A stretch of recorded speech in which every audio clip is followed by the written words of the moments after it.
လူတွေပဲရိုက်ထားတဲ့သူတွေအတွက်နောက်ဆုံးအရေးကြီးဆုံးစာရွက်ကဘာဖြစ်မလဲဆိုရင် Bioluma လို့ခေါ်တဲ့ Work Permit စာရွက်ပဲဖြစ်ပါတယ်။လုပ်ငန်းစဉ်ရဲ့သဘောအရအစဉ်ကိုကြော်ဖြတ်ခဲ့ပြီးစာရွက်တိုင်းကအရေးကြီးတယ်ဆိုပေမဲ့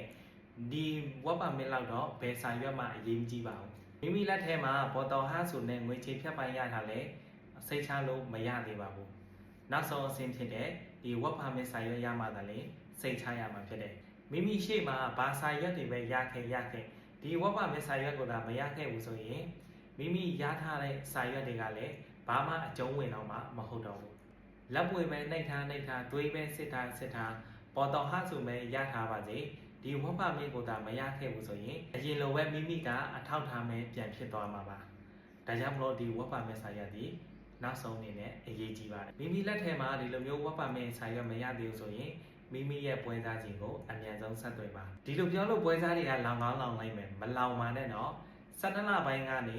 4လပိုင်းကုန်တော့မယ်5လပိုင်းနဲ့ဝင်တော့မယ်အချိန်က4-5လတော့ဖြစ်နေပြီเนาะဒါကြောင့်မလို့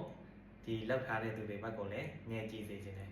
โอเคဒါဆိုရင်နားလည်လိုက်မလို့ထင်တယ်เนาะအကယ်၍ဒီစာရွက်စာတမ်းနဲ့ပတ်သက်ပြီးတော့သိချင်တာများရှိရင်ဒီဗီဒီယိုရဲ့အောက်မှာ comment ပေးခဲ့နိုင်တယ်ဒီကျွန်တော်ရဲ့ Time for You ဆိုတဲ့ YouTube channel ကိုလည်း subscribe လုပ်ထားပေးပါဦးเนาะสำหรับวันนี้สวัสดีครับ